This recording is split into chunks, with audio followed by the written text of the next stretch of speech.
Bonjour à tous, aujourd'hui je vais vous présenter l'œuvre de Mimi the Clown, un artiste lillois engagé qui s'inscrit dans une démarche à la fois politique et sociale. Cette démarche, il l'explique lui-même ainsi, en fait, euh, face aux différentes problématiques de notre société actuelle, il brandit ce qu'il appelle le graffiti spectaculaire. Ce graffiti spectaculaire, c'est ainsi qu'il définit son art, un art qui va mêler à la fois humour et engagement, en y intégrant des codes proches de l'univers du cirque et aussi des inspirations punk rock. Alors Mimi the Clown, c'est un artiste qui travaille dans la rue principalement, mais il va aussi travailler en atelier. Il réalise quasi exclusivement des pochoirs qui vont être soit très colorés, soit en noir et blanc. On a vraiment toutes sortes de figures, petit format, grand format. Alors, en tout cas, tout ce qu'on va toujours retrouver dans ses œuvres, c'est son personnage fidèle, symbolique, un clown, comme vous avez l'exemple juste ici, un clown qui revêt ses traits, c'est sa propre image, euh, un clown qui est à la fois rieur, moqueur, provocateur, et qui va sans cesse défendre la liberté d'expression et la démocratie en utilisant en fait l'espace public. Pourquoi un clown, me direz-vous? Eh bien, l'artiste l'explique très bien lui-même. En fait, c'est en regardant la télévision et les informations qu'il s'est rendu compte qu'on nous prenait un peu tous pour des clowns et il l'a pris au pied de la lettre. Il a décidé de devenir un véritable clown. Alors, en plus de l'art de rue, comme je vous l'ai dit, il travaille en atelier. Et dans son atelier, il va pouvoir utiliser différents supports, autres que les murs.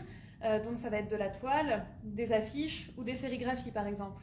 Ici, vous en avez un exemple, c'est une œuvre sur toile, une œuvre qui s'appelle Salutations distinguées et qui a été réalisée en 2012 dans le cadre d'une série artistique, une série qui s'appelle Super Mimi, King of Graffiti.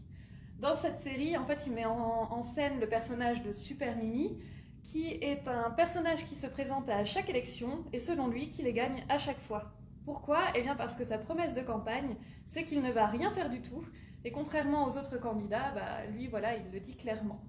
On voit à travers cette idée vraiment le côté très provocateur et l'humour pinçant de l'artiste.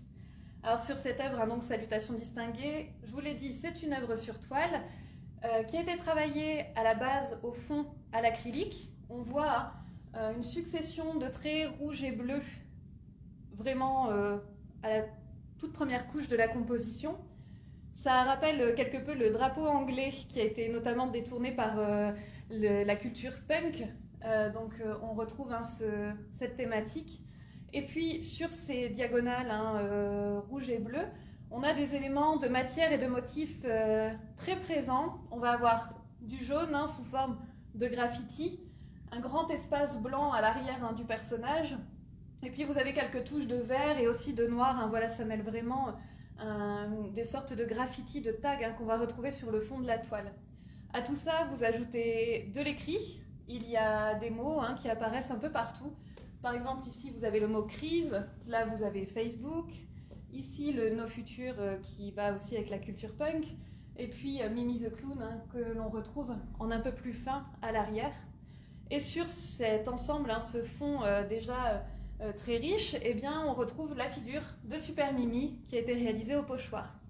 Donc un Super Mimi en tenue de Superman avec le nez rouge qui est la marque de fabrique, on va dire, de ce personnage clownesque qu'on voit ressortir énormément sur le visage et la main du personnage qui, eux, sont restés dans des teintes noires, blanches et grises. Donc voilà pour ce Super Mimi. Donc dans la série Super Mimi King of Graffiti, eh bien, on a ce personnage qui est représenté sous différentes facettes. On retrouve un peu à chaque fois cet univers très coloré, mettant en scène de manière centrale le personnage. Vous pouvez retrouver la série Super Mimi King of Graffiti sur le site internet de Mimi the Clown. Et puis d'ailleurs, si vous voulez en apprendre un peu davantage et voir ce qu'il réalise comme travail, vous pouvez le suivre sur ses réseaux sociaux. Il a une page Facebook et un compte Instagram. Voilà, j'espère que cette présentation vous aura plu et je vous dis à la semaine prochaine pour une nouvelle présentation.